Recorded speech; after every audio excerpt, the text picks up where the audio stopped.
depressed because of Facebook. I was like, my jaw dropped and I said, Facebook syndrome, what, how, can you describe it for me? It seems very intriguing. So she said, people, they update their statuses. If there are not enough likes or enough comments made, they feel dejected, they feel rejected, they feel very low self-esteem of their own self, and therefore they feel depressed. Can there be any other better masochist way of living? You invent things to create unnecessary depression and misery. See, if it is a tool to be used, use it. Neither get attached to it nor get disgusted with it. Have that balance. Rupa varnadikam sarvam vihaya. That is with the world outside. That is the person who can withdraw all the sense perceptions when they sit on the seat of contemplation away from the worldliness.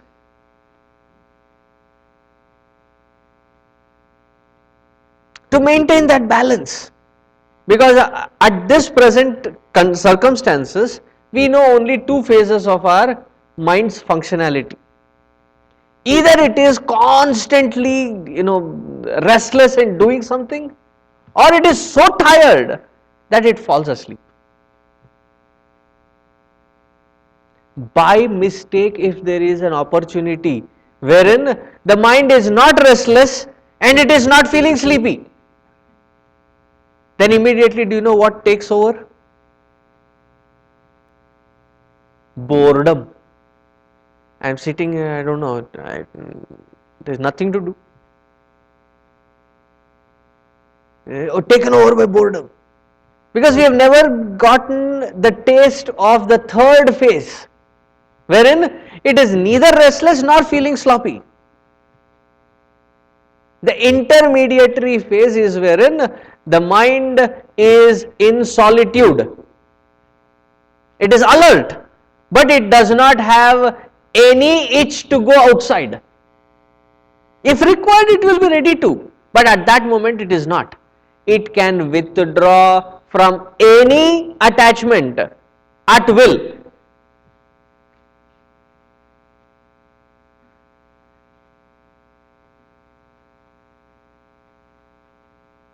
I mean, if it is something like a tortoise head, have you touched them? You touch them, the head goes inside. Will it come out? Not at your will. It has its own sweet safety zones. If our mind also functions like a tortoise head, that we don't know when it will come out or when it will go in. I don't know, I am waiting for my mood to come. Why? The mind has its own way to function. The capacity to withdraw when we require, capacity to jump in and act when required. Rupa varnadikam sarvam vihaya, maintaining that balance, ability to withdraw, paramarthavit, being with that pure conscious state, in completely being absorbed into that silence within, without getting sleepy. Because we know only two phases. Either the mind keeps working or it keeps sleeping. Here is an alert stage wherein, though it is awake, though it is alert, it is not having any movement whatsoever. That is the withdrawal of the sense from the sense perception or the worldliness that we need to learn meticulously. Vihaya paramarthavit. Paripurna chidananda swarupena avatishthate. for long and long hours of such practice. Intensely practiced. Again, yesterday we touched upon that point. Why should we focus on this and intensely practice this kind of meditation and contemplation? If we are sincere towards life and living, then this should become our day-to-day process. 99.99% of our actions that we perform, isn't it to gain peace and happiness? Now I understand why the politicians keep this. It means peace and happiness.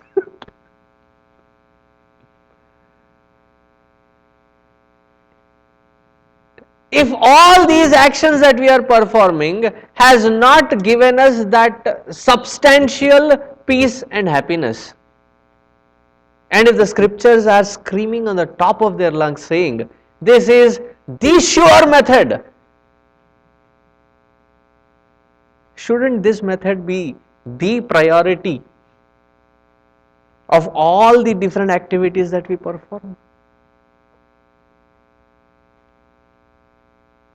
But somehow to change that mindset, somehow to bring that conviction that being spiritual does not mean that you are completely neglecting the outside world. You are being in the world, being a part of the world, but not being affected by it.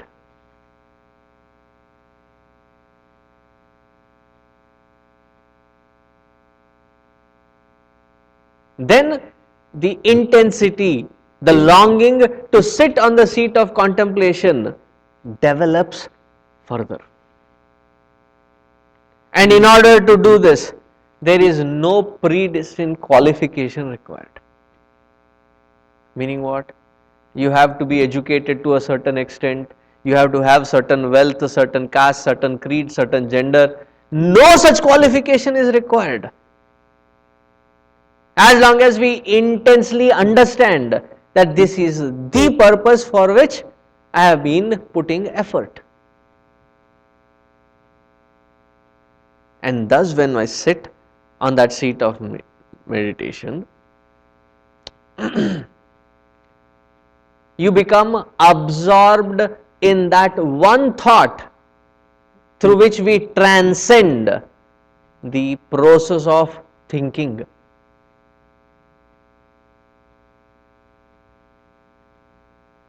Then the immediate question comes,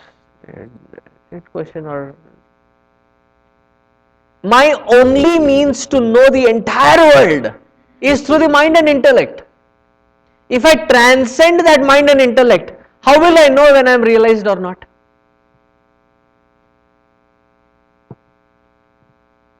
It is something that only somebody who is experienced can explain.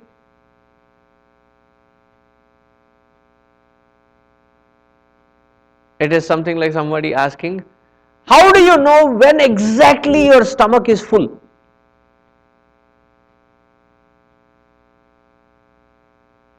See, you put the nozzle into the gas tank,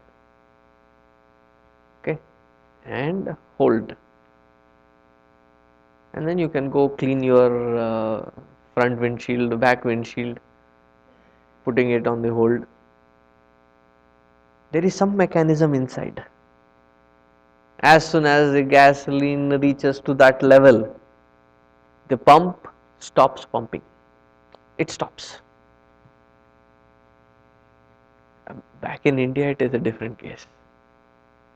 They'll keep pushing the vehicle up and down and still keep forcing in at least 4-5 liters extra. It is like at least a gallon extra, minimum. And even after having reached that gallon, and if there is that, it says 978. 1000 tak maar do. Can I fill it? Can I fill your tank till 1000? But does it have the capacity? They somehow manage it. But here the system is set in such a way that as soon as it is full, it automatically shuts off. Now, scientifically speaking, is there a method to understand when exactly my stomach is full? Not knowing when we were young, my grandmother used to make some of the delicious dosas, and they were called paper dosa. Not that the dosa was made out of paper, they were like paper thin, crispy. And we were like 35-40 kids during the summer camp. And she would have 6-7 tawas on that chula, the wooden, and she would patiently sit and each one of us would compete and eat. I don't know, you may not believe if I give you the count. Nobody less than 20-22.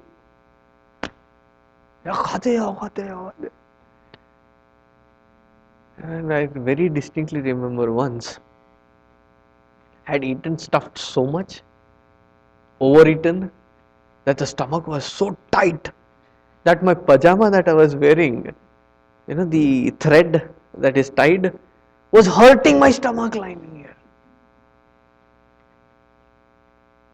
And because of that hurting, and it's so full that I cannot even breathe. And I remember very young I was. And because I was suffering, I went and complained to my grandmother. It is because you make such good dosas, I am suffering now.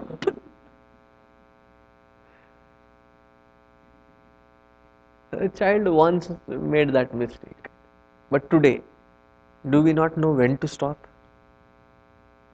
What is it that tells you? You will know when you are there.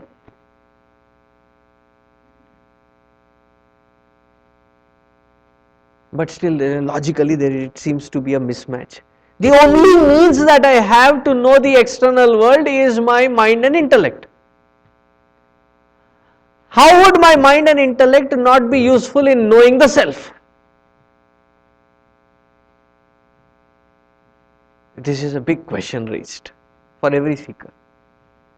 So it is answered in the next shloka very beautifully, the 41st one. Repeat after me.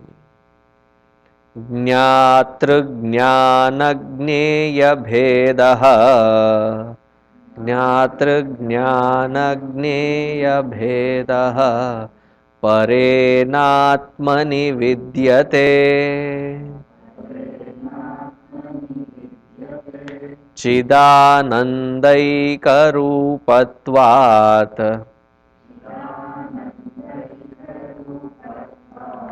दीप्यते स्वयमेव हि.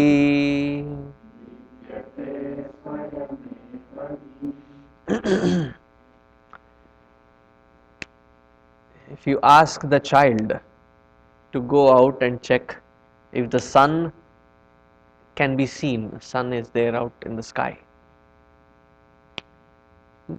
does the child need to take a flashlight? Obviously no. Why? The sun is self-evident. In order to see the sun, you don't require light. In fact, in its light, everything can be seen. This example understood? Similarly, Chidanandaika Rupatvat Deepyate Swayameva hi. Chidanandaika Rupatvat. Chit Rupatvat. See, many people raised a big objection when Gurudev named his institution, which was registered way back in 1951 as Chinmaya Mission. So people said, what a egoistic person. Why? He named the institution after his own name. So people who had that close proximity, they went to suggest, why don't you change it, dedicate it to something higher, like you can dedicate it after your guru,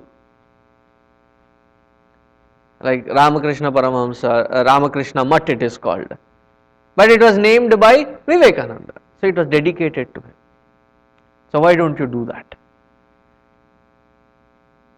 So Gurudev said, why don't you go first check what the meaning of Chinmaya? What did he mean? He said, I have dedicated to the highest altar, that people may forget names, people may forget different, down the lane you may not remember many people. But Chinmaya, what does it indicate? Chitmaya. That which is full of knowledge, that whose purpose and motive is knowledge. Through knowledge, the service offered. Hence, therefore, Chinmaya. So here, Chidanandaika Rupatvat, what is it saying? That which is of the nature of consciousness, that whose nature is to know. Does it require another agency to know? That because of which knowing happens. Our mind and intellect can know things, can see things, only when it is blessed by that conscious principle. So the mind and intellect can see the world only because it has borrowed that particular quality from consciousness. It is not its own, it is a borrowed attribute. That is why the prayer we have is Tejasvadhi Tamastu. Let that Tejas be in my Dhi. From where? From that self whose nature is consciousness, let that reflect it into my intellect. Let that intellect percolate it into the mind. Through the mind, let me act out into the world with that Tejas, which is borrowed from the self. Chidanandaika Rupatvat Deepyate Swayamevahi. It illumines because its nature is to illumine. And we do not require the medium of mind and intellect to cognize. And where does the mind and intellect come to function? Jnana, Jnatru, Jneya, Bheda. With respect to our world of knowing, there are three factors. What are the three factors? Gurudev used to, the way he would overemphasize these three words. He would say, the knower, knowing the world of objects through the means of knowing. He would always overemphasize those words. So, Jnatru, the knower, knows the world of outside world, and the process that bridges it, that connects it, is called the knowing. These three components are called Triputi. Some of the people who talk on symbolism in Hinduism, they often refer that when you have the Vibhuti is the three lines, and it is always followed by a red dot, right there, red dot. So what does it show? Jnana, Jnatru, Jneya, the Triputi.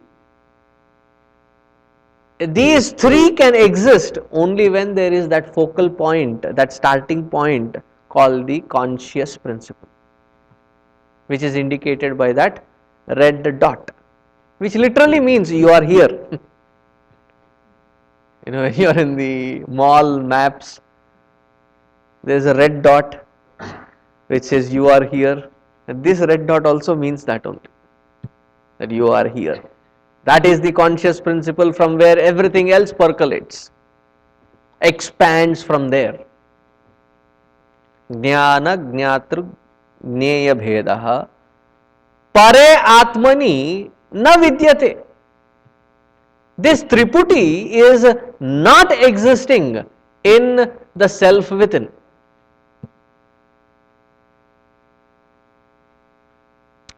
And Bhagavan Krishna very beautifully shows that in to Markandeya in his Yoga Maya. So Markandeya wanted to see how does Pralaya look. Who would want to see that kind of desire? There are people with that kind of desire also.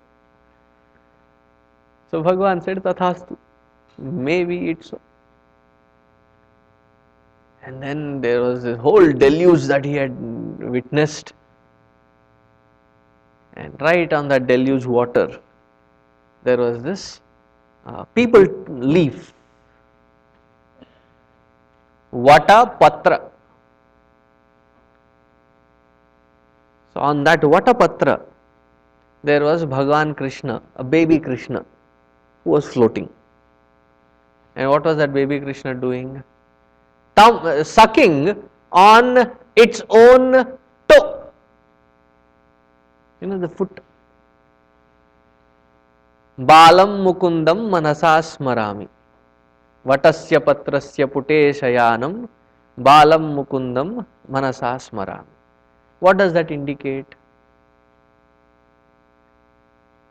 That which is being enjoyed, the toe, that who is enjoying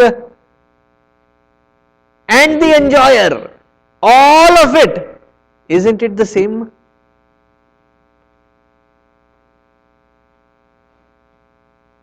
Jnana, Jnatru, Jneya, all of them are one.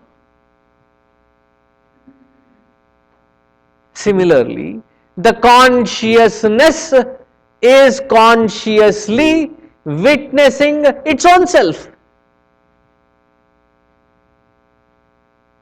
I am not trying to escape through, cop out through words, but that is the best way to say it. Consciousness is consciously witnessing its own self.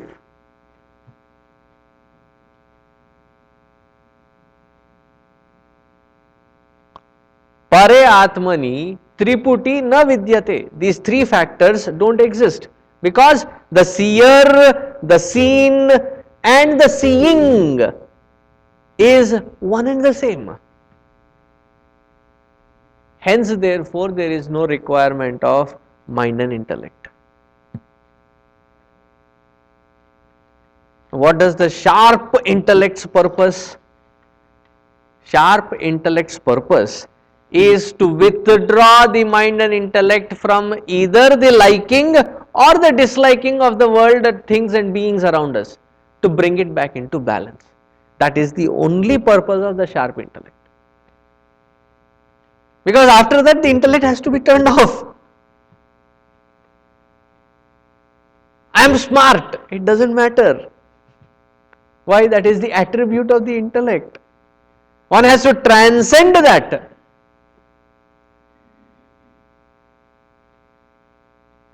That purity of intention is required. That consistency of discipline is required. Here there is another beautiful example taken to show how this sadhana is has to be performed consistently. So in the 42nd shloka, repeat after me. Evamatmat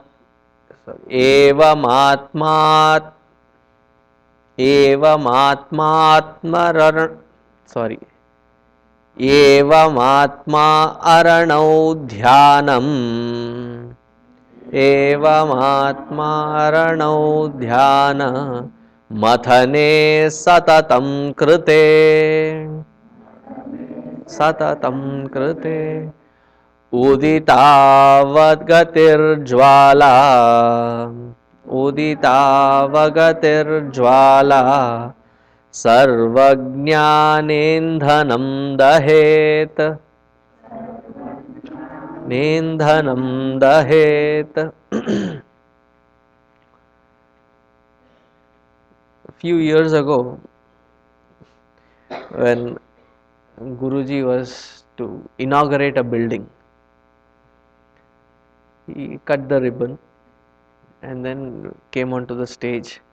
He had to light the lamp, and the 5 wicks were pulled out. The matchbox was there, but then they had left it right under that wick, and sometimes then people don't know how to light these traditional lamps, and they pull it out, and it is like a siphoning process. The oil is siphoned out. So it was dripping right onto the matchbox. So by the time Guruji came to the stage, it was oily matchbox. So it was soaking wet with oil. So nothing was lighting up. So panicking, one of the key organizers, किसी के पास lighter है? Does somebody have a lighter? And he started shouting. So Guruji immediately caught hold of his hand and said, "Shh! This is a pavitra karya, and we don't want to use a lighter which has been used on a lighter sense. We need something which has been used in a sincere way, matchbox or something. It may take 2 minutes, but go get it, not the lighter."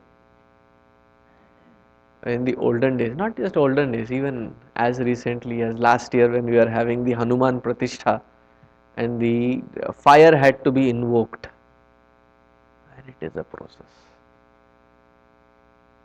There are two wooden bowls, wooden logs, and there is a stick in between. That stick is something like when you churn the buttermilk in the Indian system. So the rod is like that.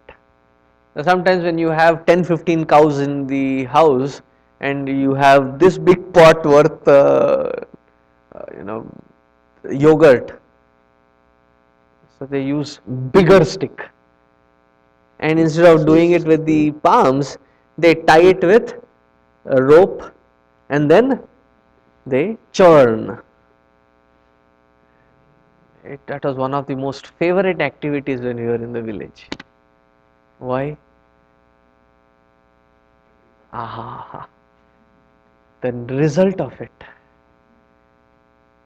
I tell you, the butter that we eat here, it is tasteless in front of that butter. It comes out white, pure, and it is granular. Ah, my whole nostrils is filled with that smell now. So similar process. They have these two wooden bowls, and there is the thick stick, and there is one, Palwan looking capable person who holds that cup with the stick firmly into the ground. And then there are two other real muscle men who hold the ropes on either end and start churning. When they start churning it, there is that friction it creates. The wooden surface on the wood, the friction that it creates over the rigorous motion, it starts generating heat, and it catches fire, and that is transformed into a little ball which has been kept ready with cotton, camphor, fiber, so that it catches fire. Earlier days when there were no matchsticks, this was the process to generate fire. That's why in the entire village there would be at least one house which was appointed wherein the fire would never be extinguished.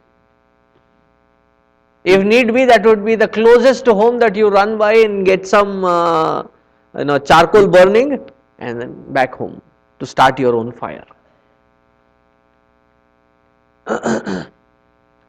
So here the comparison given, evam atma aranau dhyana. See, as much as it is the tough process to generate that fire through these arani, the bowls that are there with the wooden stick, similarly, dhyana matane satanam krute. Consistently the dhyana, churning has to happen. When we start contemplating, it is not just that the scriptures are saying all these different attributes, hence therefore I accept them. But meticulously, logically looking through every single point, trying to understand the inner depths of each word mentioned, contemplating that rigorously, so that there is not even an iota of doubt left in our minds. Because even if there is a little bit of doubt left, that is why Bhagavad Gita very proudly proclaims, Samshayatma vinashyati. Even if there is a little tiny little doubt, I'll give you a very trivial example. If somebody rushes in while just you are about to eat your lunch or breakfast, comes in and says, don't!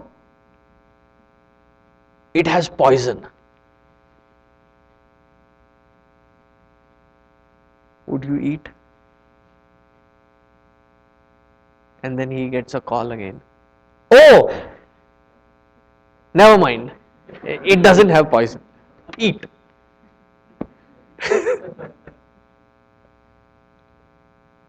Would you eat it again?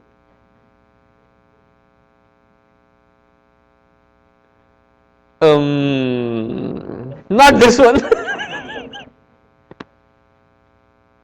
Why? Even if there is an iota of doubt, you cannot progress. The mind will become so restless that we will not be able to focus and progress.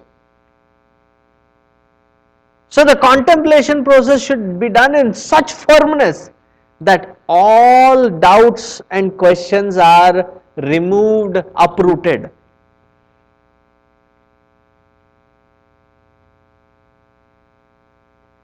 Once a Mahatma Ji, I was asking him a question, क्या आप इसका समाधान कर पाएंगे? This was my question, the way I asked. So he looked at me, because this is the chaste Hindi that I was speaking. So he looked at me and he said, उत्तर दे सकता हूं पर समाधान खुद को करना पड़ेगा. I can give you the answer, but to logically justify that answer, you will have to work at it. Or else it is just a burden of data. And the contemplation is the process to churn the best thing out. So even the milk to butter is not a simple process. The milk has to be boiled. In this country, there is no maja eating the cream, because there is no cream. One plastic layer comes out. That is not even cream. When it is the real milk, and you boil that, especially if it is boiled slowly over the simmering charcoal, it turns almost like purple color, not purple, pinkish, orangish color. It's already the real milk, and the cream layer, I'm not joking, it is this thick. So imagine a pot full of such milk, slowly boiled. All the excess water in it is evaporated, just the cream part is left. And then you culture it with yogurt, curdling. So somebody said it sleeps through the night and wakes up to be curd. And that curd, you start churning it. And that also is a very delicate job. If you create too much of friction, that butter will melt away.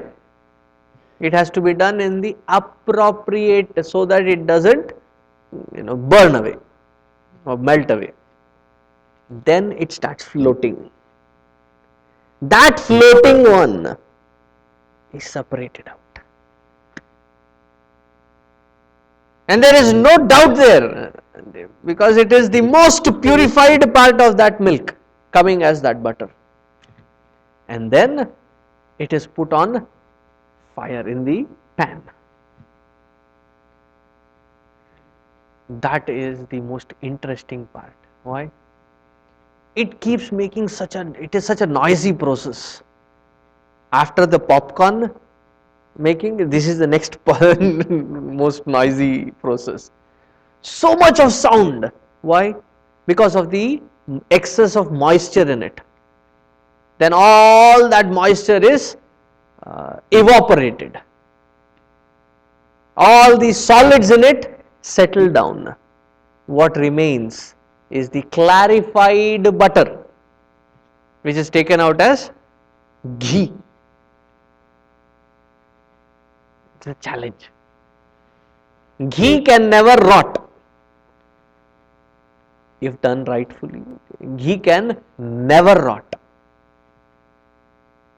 It is so pure that there can never exist a scope of anything that can build in it to create that fungus or bacteria on it. That pure it is. Similarly, we gather all these different sources of milk from various sources that we hear, and then we allow it to settle down. But somehow in the US environment, they don't allow it to settle, the knowledge. Even before you start, Swamiji, let's have some question answers. I have not confused you enough to have the session. No, we have some questions already. Had kar di yaar. In order to ask questions, you should have substantial data inside. No, there are lots of hearsay things, and then you already want to have questions. Let this knowledge go in, let it seep through, let it settle down. Once it is settled, then you start churning that knowledge. Nididhyasana. Through various standpoints and angles. Just because the scriptures have said so, you need not accept it. Validate it through your own experience. Constantly work on it. It's like a flow chart. You get a set of formula, and that formula you apply. And its application, you see these kinds of pros, these kinds of cons, these kinds of various results. You pull that back and again feed it in, feed the loop in. And this becomes a new data, refined data to further work at your own expression, at your own interaction. Constantly working on each piece, each data, each level, you arrive at the final, culmination, the crux of it. That wisdom, when applied irrespective of what place, what time you apply, it remains that changeless nugget of wisdom. And that thorough should be the process of contemplation. It is not a one-time job.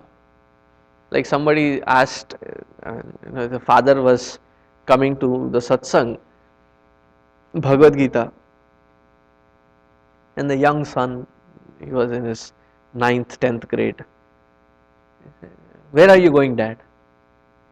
So the dad said, to the Bhagavad Gita class. Past 8 years you have been hearing the same Bhagavad Gita. Aren't you bored hearing the same stuff? He should have stopped there. But then the kid, their way of looking at things is different. Either the speaker must not have been clear as to what they are speaking, or as listeners you don't know what you are listening to. How many times will you keep hearing the same thing again and again? See, the data received is always the same. There is not much to add in Vedanta. There are three things, three concepts. Paramatma is reality. Brahma Satyam. Jagat, which is looked at as something other than Paramatma, is Mithya. Jivaha Brahmaiva Naparaha. You, the individual, is nothing but that Brahman. Now, these three concepts are layered in various styles wherever you go Vedanta. These are the three concepts that are often repeated.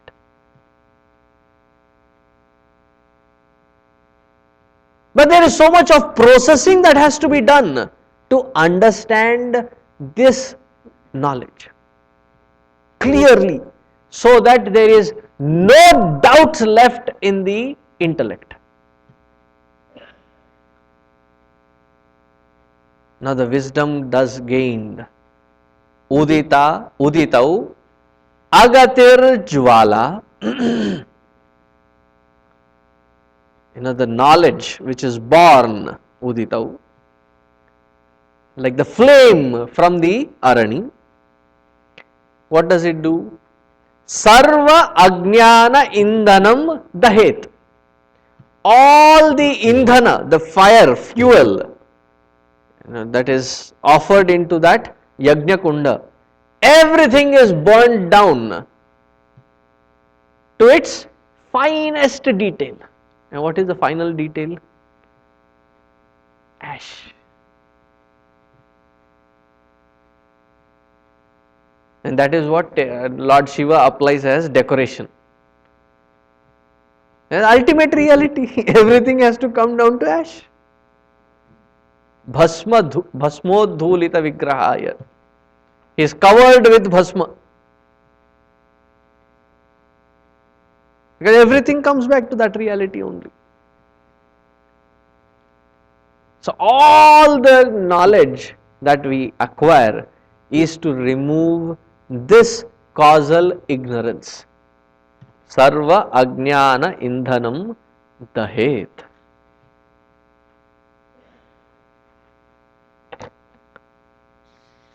Then the next shloka is Aruneneva bodhena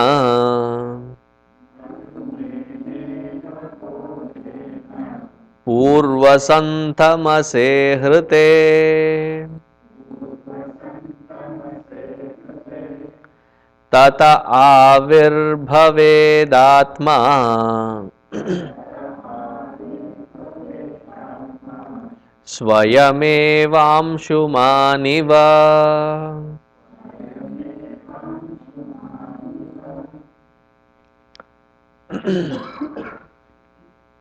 Now you step out, it is dark, and in that darkness nothing can be seen.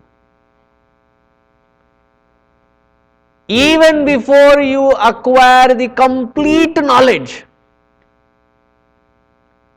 So the example taken here is the dawn before the sunrise. What is the dawn before sunrise? Even before the sun hits the horizon, his rays have already started trickling into the horizon. Just by the mere presence of those rays, the darkness is already dispelled. Meaning to say, even the sun is not yet come, the darkness has already been removed. Similarly, when we start this contemplation process and its intensified process applied in our day-to-day life, even before we realize, the system has grown so subtle that we start seeing the darkness of ego and its clutches withering away. That is the state of purity. If somebody asks, are you pure or are you impure? There is only one standpoint. Am I still living as a ego, or am I still, have I given that identity up? If the poisonous hood of ego rises often, can we call ourselves pure? Because that is the only thing that is blocking. So what do? Work on these clutches of ego. Conformly sit with the conviction that I cannot be anything less than Paramatma, and start working on various phases at various levels that this ego functions and nurtures itself. That is why on this path of spirituality, when you are working on yourself, be merciless and brutal. In Gurudev's words, he says, with yourself, work with your head. With the world around you, work with your heart. What we do and what we expect are completely roundabout. When we work with the world, we want everybody around us to be perfect. A little mistake, not accepted.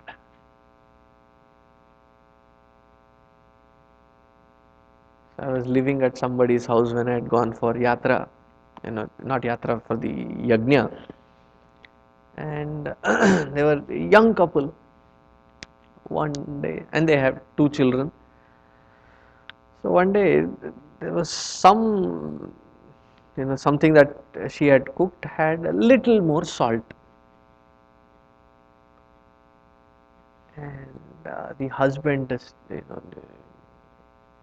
can't you just focus and do things? He got angry. So I was sitting right there watching all this tamasha. Both of them work. They both go to jobs. That week they had taken off. So I said, okay, since you have taken off anyway, let's do one thing. Tomorrow, all the things that she does, do it, and you do it, and let her, relax. So waking up children, getting them ready, shower, and while they are getting up, ready, shower, preparing for breakfast, taking juice out, and then making coffee, then preparing for lunch.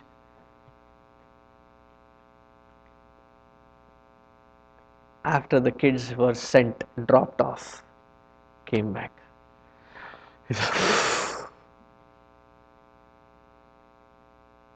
And then I looked into his eyes.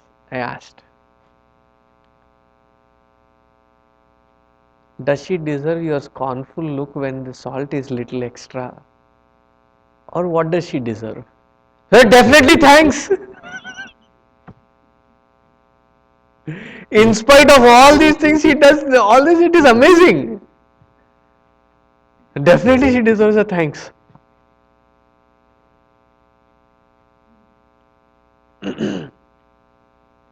One little thing that goes off balance in our life, ego takes in such a big shape, expecting perfection from everybody around. Stop applying your head to the world. Apply your heart. And what is the application of heart? Put yourself in their shoes. Would you have done better than them?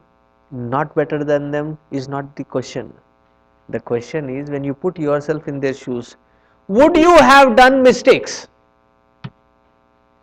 If you would have done mistakes in their shoes, isn't it obvious that it is our responsibility to understand them when they are doing a mistake? Look at it through your heart, and you will never be frustrated with the world outside. And then suddenly we go global. Whenever there is a personal pointed example taken, we suddenly go global. And say, what if it is my responsibility to correct them? Understand it with your heart and start correcting them. You will never be frustrated, even if it is the nth time of correction. The whole perspective changes.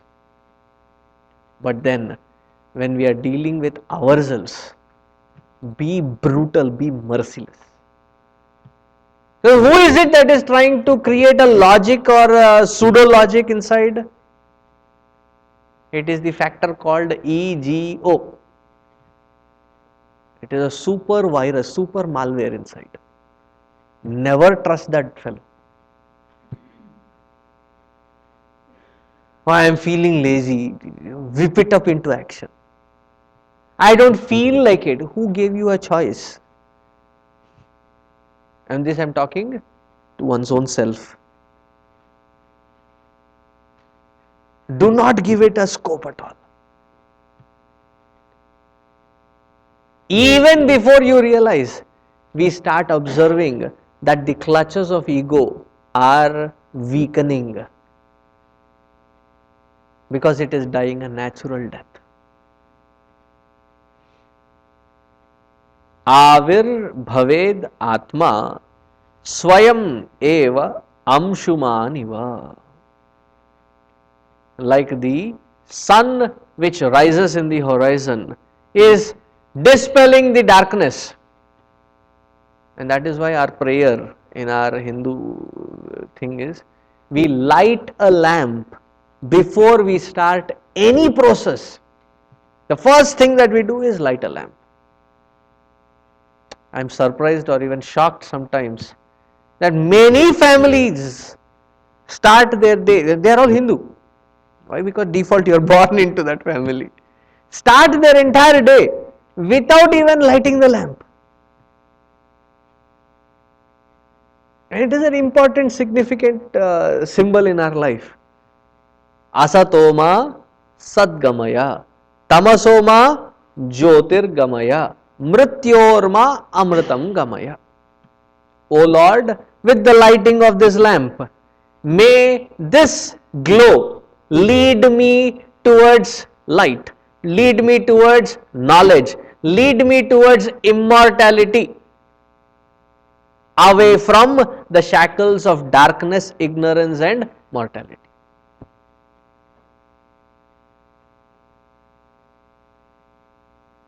May that tejas shine forth from within. Like the Amshuman, like the sun, self-effulgent, self-illumining.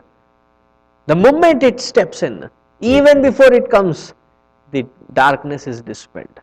Similarly, the darkness of ego is destroyed with this intense, constant contemplation on the self.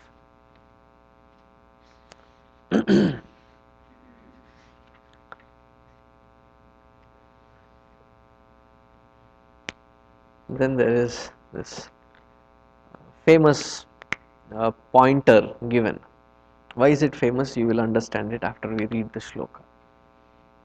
आत्मा तु सततं प्राप्तः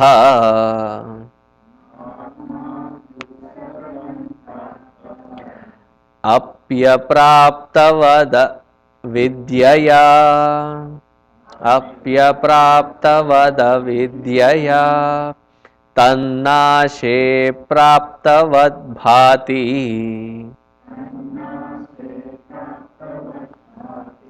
स्वकण्ठाभरणं यथा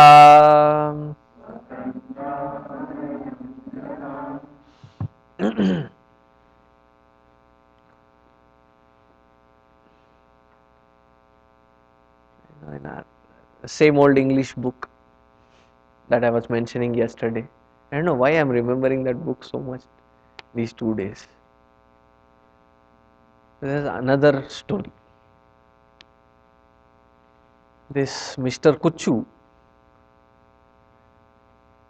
he is gifted a new set of pajamas and kurta. So the first day he wears it. It has a pocket, like a pocket up there and then 2 pockets down. And he goes on, he feels really good wearing it, new kurta. And he comes home, opens it, puts it there. And the next day, because it was new, he wears it again. And no sooner that he wears it, he finds it. There is no pocket, the pocket is missing. He comes home, opens it and then removes it, wears the new set of clothes, folds it, goes to the shop. He says, it is a very tricky kurta that you have given. One day it has pockets, one day it doesn't have a pocket. So what is he exactly doing? See, when you remove it, it is inside out. And when he is wearing it, he is not changing it again. He is just wearing it as is. So what is happening to the pockets? Gayab. They are vanishing. Now the shopkeeper, does he have to create new pockets for it? It is already there. You have to just find ways to use it. Swakantha abharanam yatha. Many of those who are blessed with 2 more lenses in front of their eyes, they often, I hear, go through this crisis. Where is the set of glasses? When you start getting those bifocal, wherein you have to remove and wear and remove. Some people can see clearly, but to read, they need glasses. There are some of those who can read clearly, but cannot see without glasses.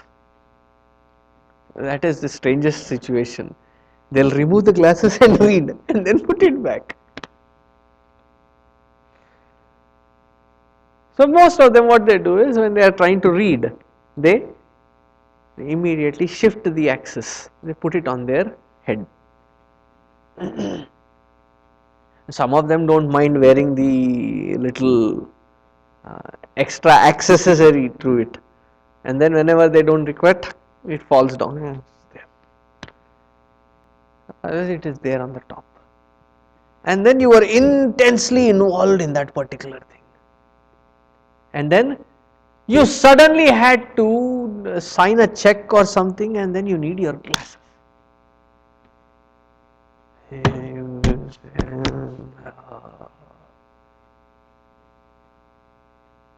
Whether it is under the sofa, that is the day that you will find that remote which you were searching 3 days ago, which was lying somewhere there.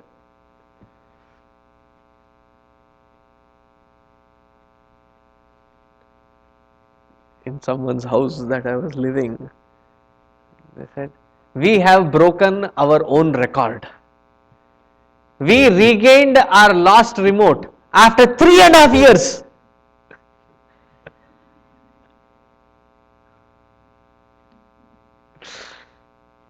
So I asked, was it in searching your glasses or cell phone? Which one was it? I said glasses. So you keep searching all these around and then you're exhausted. And I don't know where. Oh, okay. And the hand goes there and you by mistake touch it and then you feel, you realize your glasses. So when you realize your eyeglasses, how do you feel? Is it an accomplishment? Hey, I have realized my glasses. No. It was right there, it was self-evident, it was staring at me. I was not focusing at the right point, right axis. Similarly, Atma tu satatam praptaha. This Atma is nothing to be regained, nothing to be created. It is all existing always. It just has to be cognized. Api apraptavat avidyaya. This ignorance which is blinding, which is covering it up. That excess of cover has to be removed. Tannashe praptavat bhati.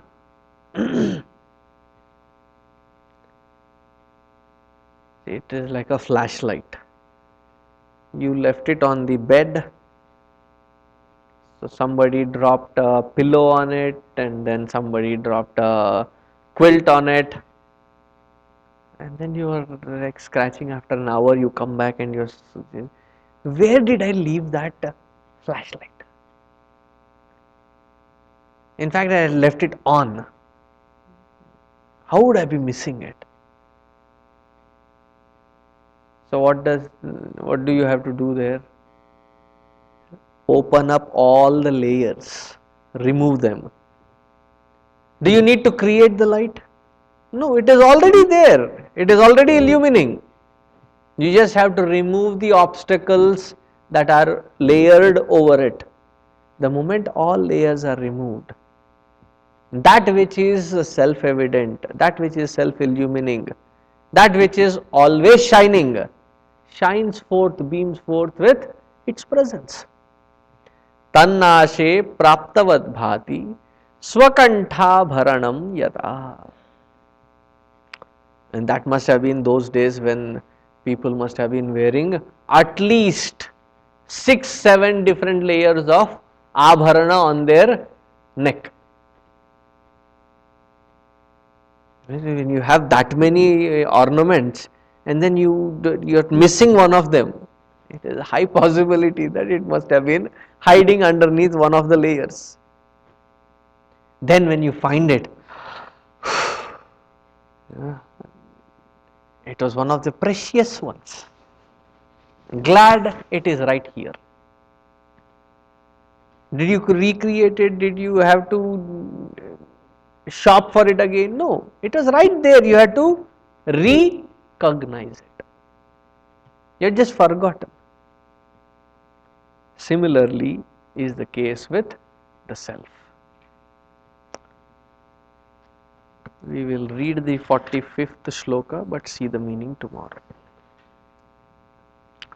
Sthanau purushavad bhrantya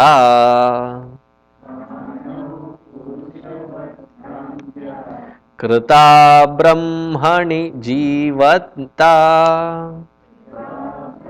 हणि जीवता जीवस्य तात्विके रूपे तस्मिन् दृष्टे निवर्तते. This is also an interesting experience and interesting example. We will see it tomorrow.